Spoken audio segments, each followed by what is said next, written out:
హమ్మయ్య! అసెంబ్లీ ముగిసింది. ఇంక వాట్ నెక్స్ట్? ఏం లేదు. అలా కేరళ, తమిళనాడు, పశ్చిమ బెంగాల్, కుదిరితే పుదుచ్చేరి, అస్సాం కూడా వెళ్లి రావడమే. నేను చెప్పేది నా గురించి కాదు. మన ముఖ్యమంత్రి, మంత్రుల గురించి. ఆయా రాష్ట్రాల్లో ఎన్నికలున్నాయి కదా! అక్కడికెళ్లి ప్రచారం చేయాలి. తెలంగాణలో ఎన్ని పథకాలు అమలు చేస్తున్నారో చెప్పాలి. అవన్నీ మీకు కూడా ఇస్తాం. మాకు ఓటేయండని అడగాలి. ఇలా చాలా పనులున్నాయి. ఇక్కడ 90% పథకాలే అమలు కావట్లేదు. ఇంకా అక్కడికెళ్ళి ఏం చెబుతారు? వాళ్ళకేమి ఇస్తారు అని డౌట్ వచ్చిందా? ఇక్కడ ఏమేం పథకాలు అమలు కావట్లేదో మీకు తెలుసు. వాళ్ళకేం తెలుసు? అందుకే మన మంత్రులు ఆ 5 రాష్ట్రాలకు వెళ్ళి ఘనంగా ప్రచారం చేసి కాంగ్రెస్‌కు ఓటేయండని అభ్యర్థించడానికి అక్కడికి వెళ్లారు. ఎవరు ఏ రాష్ట్రానికి వెళ్లారు? ఏ మంత్రి ఏ రాష్ట్రంలో ఉన్నారు?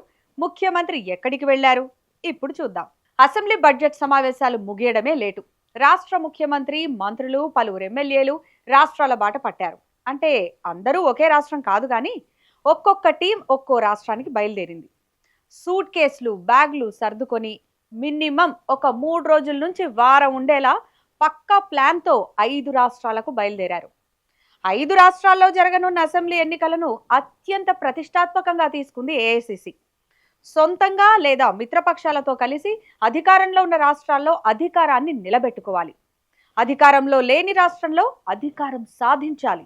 ఆ తర్వాత 2029 లోక్సభ ఎన్నికలకు రెడీ కావాలి. ఇది కాంగ్రెస్ స్ట్రాటజీ. ఓన్లీ ప్రచారంతోనే ఇది సాధ్యం కాదు. ఇది అందరికీ తెలిసిన రహస్యం. ప్రచారం పైపైన మాట, దాని తర్వాత జరిగేదే అసలు ప్రచారం. ఇవన్నీ పక్కాగా అమలు కావాలంటే తెలంగాణ చాలా ఇంపార్టెంట్. ఎంత ఇంపార్టెంట్ అంటే ఒక్కో మంత్రి ఒక్కో కోటితో సమానం. దాన్ని మీరు డబ్బులు అనుకున్నా, వారి విలువ అనుకున్నా నో ప్రాబ్లం. అంత ఇంపార్టెంట్ అన్నమాట. ఇందులో మన ముఖ్యమంత్రికి కేరళం బాధ్యతలు అప్పగించారు. స్టార్ క్యాంపెయినర్ హోదాలో అక్కడ అన్నీ రేవంత్ రెడ్డే చూసుకోవాలి. ప్రచారాన్ని హోరెత్తించడంతో పాటు వ్యూహాలను పక్కాగా అమలు చేయాలి. ప్రజల నాడిని పట్టి ఎవరిని ఎలా ఆకట్టుకోవాలి, వాటిని ఓట్లుగా ఎలా మలచుకోవాలి అని ప్లాన్ చేయాలి. కేరళంను ఎలాగైనా సొంతం చేసుకోవాలన్న పట్టుదలతో ఉన్న కాంగ్రెస్ అధిష్టానం అందుకోసం విలువైన నేతలను రంగంలోకి దించింది. అందులో భాగంగానే సీఎం రేవంత్ రెడ్డిపై బరువు బాధ్యతలన్నీ పెట్టింది. ఇక్కడ ఏప్రిల్ 9న మొదటి విడత పోలింగ్ జరగనుంది. అందుకే మన రెవెన్యూ శాఖ మంత్రి పొంగులేటి శ్రీనివాసరెడ్డి అయితే అసెంబ్లీ సమావేశాలను కూడా పక్కన పెట్టి కేరళంకు వెళ్లిపోయారు. అక్కడ ఫుల్ బిజీగా ప్రచారం నిర్వహిస్తున్నారు కూడా.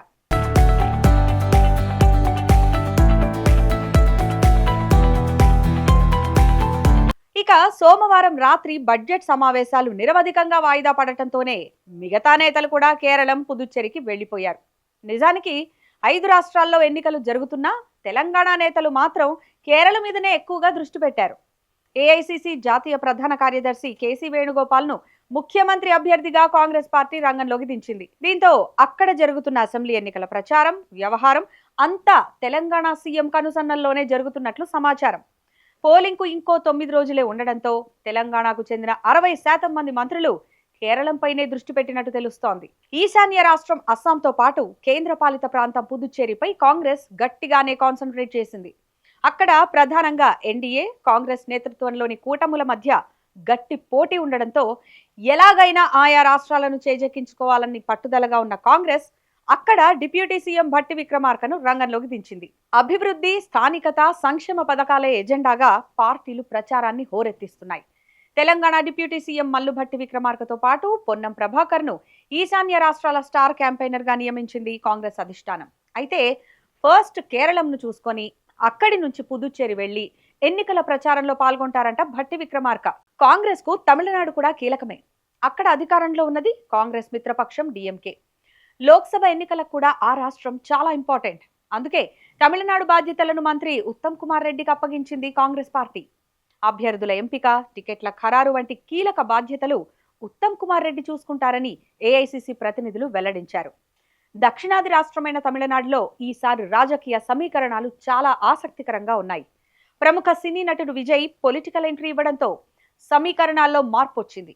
ఒకవైపు బీజేపీ కూటమి, మరోవైపు డిఎంకే, అటువైపు విజయ్ పార్టీ, ఇలా చాలా ప్రాంతాల్లో త్రిముఖ పోరు కనిపిస్తోంది. అందుకే తమిళనాడులో తమ మిత్రపక్షం డిఎంకే మళ్లీ అధికారంలోకి రావడానికి సాయశక్తులా ప్రయత్నిస్తోంది కాంగ్రెస్. ఇలా తెలంగాణను వదిలేసి 5 రాష్ట్రాల్లో కాంగ్రెస్ దాని మిత్రపక్షాల బాధ్యతలు మోయడానికి తెలంగాణ మంత్రులు చాలా కష్టపడుతున్నారు. కాంగ్రెస్ను గట్టెక్కించడానికి అన్ని రకాలుగా ప్రయత్నిస్తున్నారు. మన రాష్ట్రం బాధ్యతలు ఏముందిలేండి, తర్వాతైనా చూసుకోవచ్చు. ఫస్ట్ ఆ రాష్ట్రాలు ఇంపార్టెంట్ కదా. అప్పటి వరకు మీకేమైనా కష్టాలు వస్తే ఆ బాధను కొంచెం పోస్ట్పోన్ చేసుకోండి. కావాలంటే మన ముఖ్యమంత్రి మంత్రులు వచ్చిన తర్వాత మీ కష్టాలను గుర్తు తెచ్చుకోండి. అంతేగాని అప్పటి వరకు వారిని డిస్టర్బ్ చేస్తే మాత్రం ఒప్పుకోం. మీరు డిస్టర్బ్ చేసినా వారు డిస్టర్బ్ కారులేండి. ఇది 5 రాష్ట్రాల్లో హస్తం స్టోరీ.